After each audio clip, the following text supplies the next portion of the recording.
Hello and welcome to the Khayrion Podcast, your guide to everything concerning the politics and business of the Middle East, North Africa, and beyond. Good morning, good afternoon. Today we are talking with Dr. Professor László Csicsmann, who is an expert on the region from Corvinus University, and I myself and Erzsébet N. Rózsa. I'm also a professor at the National University of Public Service. The topic today would be territory which is in itself usually not much discussed or has not been discussed, but increasingly there are issues which are putting the Red Sea on the international agenda, and we could define it as a regional security subcomplex, the sea in itself. But why is the Red Sea important? Because it is a connection between the Arab Sea and the wider Indian Ocean and the Mediterranean, since there is the Bab el-Mandeb, and I hope, László, you will help to explain it to us. And then the other end of the sea is the Suez Canal. So it is one of the most crowded trading routes globally. So how would you define this specific region, sub-region? Good morning, good afternoon. Yeah, very recently, unfortunately, we learned from the news that there is a kind of escalation as a consequence of the Israeli-Palestinian conflict in the Gaza Strip, as Houthi rebels attacking commercial ships in the Red Sea. I would say, as you mentioned, this is one of the most important naval route in the world. Still around 12% of the cargo ships of the world entering Bab el-Mandeb and crossing the Suez Canal towards Europe or Israel or other countries. And it's still very important. So it's not only the Malacca Strait. We know that there are many other straits in the world which are very important, but still the Suez Canal is strategically located place. The majority of the trading goods here, definitely oil and natural gas, which is very important in my opinion. Approximately 8% of the world LNG capacity crossing the whole Suez Canal and the Red Sea territory. And regarding the oil, approximately more than 10% of the oil tankers crossing the Suez Canal. Other parts, of course, the goods are commercial goods, foods, and a lot of other things ships through the canal. Have to define this region. I think we see the 21st century geopolitical context here, not only littoral states from the region, but also global states and regional states have been actively engaged in conflicts or cooperation in the region. In terms of cooperation, there is the so-called Red Sea Council, which was established 3 years ago in 2020. It was the initiative originally of Egypt, one of the most important littoral states of the region, in order to have a kind of multilateral possibility to engage in talks about the Red Sea. But today, I would say it's mainly Saudi Arabia, which is the leading force behind this Red Sea Council. And Saudi is mainly interested in more security-oriented approach rather than economic or commercial activities.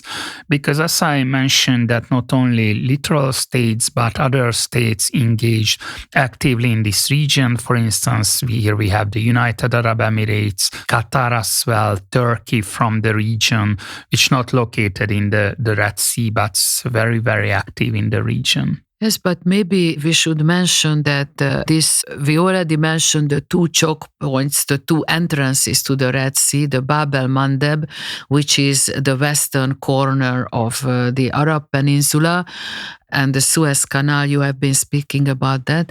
But maybe we should mention that while around the Suez Canal, foreign powers cannot be present physically, but around the Bab el-Mandeb, especially the very small country Djibouti, has come to play a role where even Japan is having now a military base. And you mentioned the escalation and the Yemeni Houthi attacks on the ships. But maybe we refer back to, maybe you could elaborate a little bit on the prehistory of this, in the sense just a few years back, that there were already pirates operating here in this area. And even the European Union helped, and China and the United States and others helped to put up a mission, an anti-piracy mission. But I don't know if you can elaborate on that a little bit and explain in what sense these Houthi attacks are different from the piracy issues. Yeah, you rightly mentioned that there was this issue, especially in the 1990s, started from the failed state of Somalia, which is part of this region, definitely. And we have seen a number of attacks on commercial ships. But I think what's the main difference between that activities of piracy is that Houthis have larger goals, political goals as well. Who are the Houthis? Maybe you should say a few words about that. With the Houthis, and after definitely one of the goal and one of the main question, who will control the Bab el-Mandeb? I think this is the political and military game about where majority of states are very active, not only from the region. Houthis are today called as rebels within Yemen. During the Arab Spring, a civil war emerged in Yemen in 2014. And we see different fault lines within Yemen. I would say one of the fault lines are the Houthis, who at this moment controls the capital, Sana'a, as well as large part of northern Yemen. They are from the Houthi tribes, which is Shia branch of Islam. But of course, it's not a religious or ideological issue, but ideology plays an important role, I would say. Religion is important too, of course, because many other members of the communities are Sunnis, but I wouldn't describe it as a religious conflict or civil war. Houthis calling in Yemen for restructuring the government, including the Houthis as well, and especially asking autonomy for the northern part of Yemen, like many other rebel groups. And let me mention here the Sudan rebels, mainly supported from the United Arab Emirates very recently, which I would say it's a bit surprised that one of the countries from the Gulf not supporting the official government like the Saudis. So we see many competition by external players within Yemen. But it seems that during this de-escalation and normalization phase in the whole Middle East, I would say that this Yemeni civil war came to a halt.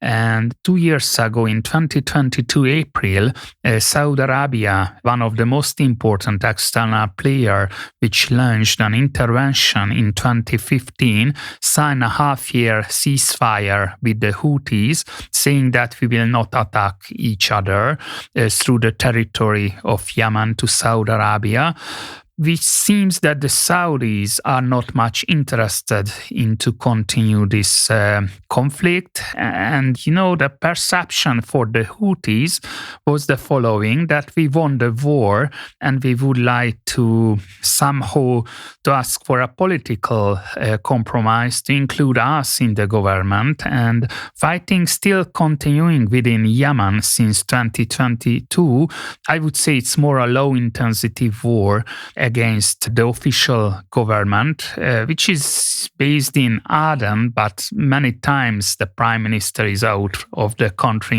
in Saudi Arabia. So it seems there is no ceasefire within Yemen. And if we mention the humanitarian situation, I would say it's even we cannot compare with the Gaza Strip, but I would say really the majority of the population, I would say, is in danger. Yes, because a very dangerous position. Yes, Yemen is the place where there is the less clear drinking water for the population. Obviously, this protracted war that is going on within Yemen also doesn't help, and the different epidemics and so on and so forth. What I also wanted to maybe refer to, that therefore this Bab el-Mandeb, the eastern side of which belongs to Yemen, and the western side is already Africa, belongs to almost to the Horn of Africa. This has been a very important place ever since the most ancient times. This has been also important empires here and so on and so forth. But now maybe we should come back to the Suez Canal, which is also a very important issue, and especially in Egypt, because the Suez Canal, after several decades of quarrels and fightings and so on, but the Suez Canal now belongs to Egyptian sovereignty. But there have been, if I am not mistaken, several plans with the expansion of the Suez Canal. And if something is stopped by the Houthi attacks down in the Bab el-Mandeb, this will disrupt trade, and this will mean that Egypt will not get a lot of income from the Suez Canal. Could you, as you are an economist, could you elaborate a bit on that? Yeah, exactly. This is what is happening right now, that some of the cargo ships companies like British Petrol, Maersk, and many other global companies decided not to use the Bab el-Mandeb and the Red Sea route, which means that they escape from the Suez Canal, which means that they use a longer route, the African route, which takes more than 10 days longer to reach their destination in Europe. They have to go around the whole continent of Africa. The Cape of Good Hope. And so these are the old routes, I would say, before the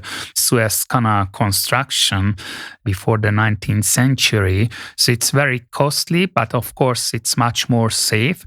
But it means at this very moment that Egypt is losing a lot on this issue. And it's not just about money, but it's about credibility. And this is why the United States very recently decided to launch a military operation in order to have an umbrella, security umbrella over the cargo ships in the Red Sea. And a few days ago, they attacked the Houthi ships and assassinated 10 Houthi rebels, which seems that it's not Saudis and not the major state actors have an interest in escalation. Of course, the United States doesn't have an interest in escalating the conflict, but however, it seems that automatically engaged in this. And it was mentioned by the Pentagon that it's going to be a 20 members military operation, but as far as I know, it's only Great Britain along with the United States part pragmatically of this military operation against the Houthis. But unfortunately, we don't see any solution to this crisis because they have their ballistic missiles and many drones, and they have their ideology, which is closely connected to the Lebanese Hezbollah. They used to refer a lot on the Lebanese movement, and it's something to do, of course, with the Gaza conflict as well. Yes, this is what I also wanted to ask you, and I think that we should go into that direction in our talk. You mentioned that in Yemen there are several external actors. In the narrative of international relations, we usually call such a situation as a proxy war, when external actors are supporting local actors in a local conflict. But in the Middle East, there are many other such places and such conflicts. So if we leave Yemen behind now for a couple of minutes, we can mention Lebanon, as you started to speak about it. We can mention about Syria, we can mention Iraq, and Libya, which is farther from our scope now in this discussion. But let's focus a little bit on Yemen, and then maybe a bit on Syria and Iraq.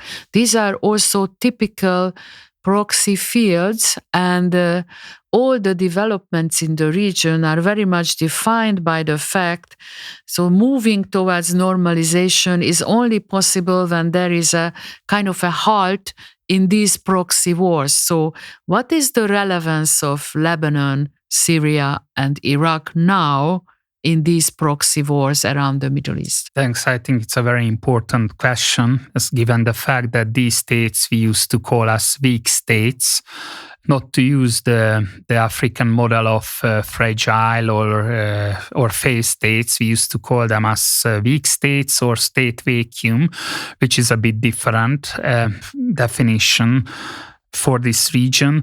And Lebanon is very important because here we have the Hezbollah movement, and especially since 2019, Lebanon has witnessed a very serious economic and political crisis. What we called as the second wave of the protest of the Arab Spring reached Lebanon in 2019 after a very serious economic crisis which is still existing in the country. We used to say that Hezbollah is a half state. So it's not non-state actor like the Houthis, but yesterday I just realized that Houthis quite close to the model of Hezbollah to become a semi-state actor in the Yemeni political transition, if there is any transition opportunity in the case of Yemen.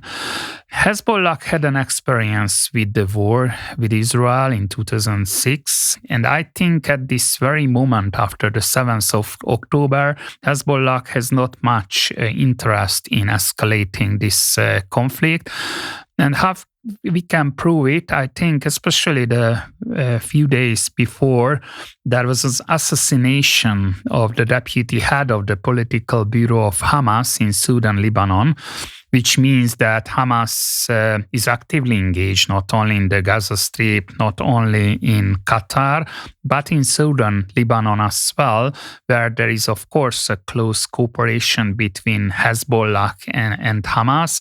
And very recently, Hassan Nasrallah, the spiritual leader of the movement, told that we have no interest in escalating the conflict with Israel at this moment. On the one hand, of course, Hezbollah has an ideology of resisting against Israel, but on the other hand, it's, as I mentioned, it's a political actor, it's a political party in Lebanon, and the cost of escalating this conflict would be very high for Hezbollah. And it seems other actors in Lebanon are not much interested in directly confronting with Israel. This low-intensity war or kind of mini conflicts what's going on in northern Lebanon, it's in the interest of Hezbollah, but not to escalate to a larger extent. Yes. As you said, that after the Gaza war broke out, everyone was afraid, or most of the world was afraid that the Gaza Strip conflict would escalate. And the first actor who was expected to step in and come to the help of Hamas was Hezbollah in Lebanon. And it was very interesting that for several days, the spiritual leader of Hezbollah in Lebanon, Hassan Nasrallah, has not appeared and has not said anything. And then, as you said, he said that no interest to intervene, to enter now into a conflict with Israel. But what was even more meaningful, that after the liquidation of this second leader of Hamas who was staying in Lebanon, even after that, I think yesterday Nasrallah was speaking again, and he repeated the very same thing. So how do you see that? What could be the reason, or why? I would say pragmatic, definitely. Pragmatic calculation. about any consequences of entering the war. And not to forget that his first speech right after 7th of October, I think, was about when he mentioned that we already are part of this war. So we already engaged in fighting with Israel, which was true, of course, because of this low-intensity conflict in the northern border, where, of course, the most important goal of Israel is deterrence of Hezbollah and other forces from attacking Israel. So I think any escalation by Hezbollah would cost a lot within Lebanon and for their own followers, I would say, and especially from an economic point of view. There were a lot of mediation very recently, I think today or yesterday, even one of the European Union representative was there after assassinating the deputy head of the political bureau there to mediate, as well as many American diplomats engaging in direct mediation and not to let Lebanon, and not to allow the spillover effect of this conflict, because it could have a higher price for the whole region. And one very interesting issue, whether Iran can control Hezbollah or not, it's always used to mention that who supports the Houthis in Yemen, these attacks, it's Iran. Hezbollah is directly dependent on Iran's will. I would say that's not the case. Definitely there is an ideology, there is a connection between Iran and these proxies, but on the other hand, they are very independent actors and responsible for their all political constituencies, I would say. So the Yemeni society and for the Lebanese society, which maybe the goals are not in convergence sometimes with Iran's goals in the region. And what about Syria? Because or Iraq, because Iran is said to be very much involved in both of these countries. But I fully agree with you that this relationship in an operative way is very different. And just recently, the Iranian Supreme Leader Ayatollah Khamenei gave a speech in which he again, this was not the first time, in which he again mentioned or said that these our allies or aligned militias, forces, and so on and so forth, they should act independent. They have their action of independence.